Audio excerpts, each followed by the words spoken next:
আসসালামু আলাইকুম everyone, part 2 নিয়ে চলে আসছি। তো শুরু করা যাক।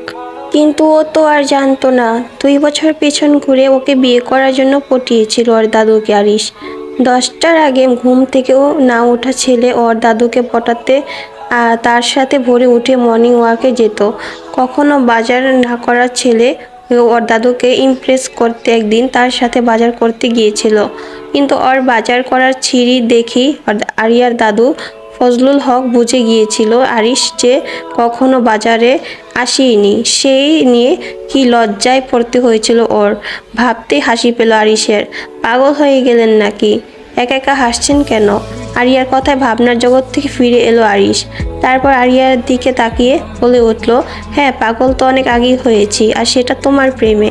কথা কি ছিঁড়ি, এইসব আজব কথা বাদ দিন আর এটা বলুন, আমার ব্যাগের টাকা রেখেছিলেন কেন? ওটা তোমার পকেট মানি। আরিয়ার আরিশের হাতে টাকাটা ফিরিয়ে দিয়ে কড়াভাবে বলল, আমি আগেই বলেছি তো, আপনার টাকার আমার প্রয়োজন নেই, আর কখনো আমার ব্যাগের টাকা রাখবেন না। এবার আরিশের মুখ থেকে হাসি ভাবটা সরে গিয়েছে। ও আরিয়ার হাতের মুঠোয় আবার টাকাটা ফিরিয়ে দিয়ে ধমকে সুরে বলল, তোমার প্রয়োজন থাকুক আর না থাকুক, তুমি আমার স্ত্রী। আমার দায়িত্ব তোমার হাত খরচ থেকে শুরু করে যাবতীয় সকল কিছুর দায়িত্ব আমার, এবং সেটা গ্রহণ করতে তুমি বাধ্য। দ্বিতীয়বার যেন টাকাটা ফিরিয়ে দিতে না দেখি। আরিশকে এমনি ভয় না পেলেও আরিশের হঠাৎ হঠাৎ এমন রাগে কথা বললে কিছুটা ভয় পায় আরিয়া। এমনি তো আরিশ রাগে বটে, তবে তার সাথে খুব একটা রাগ দেখায় না। অত্যন্ত এ পর্যন্ত আরিশকে বার তিনেকে রাগাতে দেখেছেন, তার সাথে তাও আবার খাবার সময় মতো না খাওয়ার জন্য।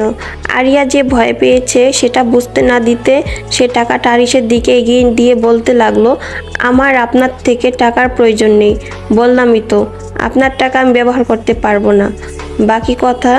বাকি কথা শেষ করার পূর্বে আরিশ জোরে একটা ধমক দিতে ভয়ে কথায় সুর পাল্টে বলল, হ্যাঁ হ্যাঁ, আমি মজা করছিলাম, আমি ব্যবহার না করলেও কে ব্যবহার করবে আপনার টাকা? আচ্ছা, অনেক রাত হয়েছে, আমি ঘুমাতে গেলাম, আপনিও ঘুমাতে আসুন।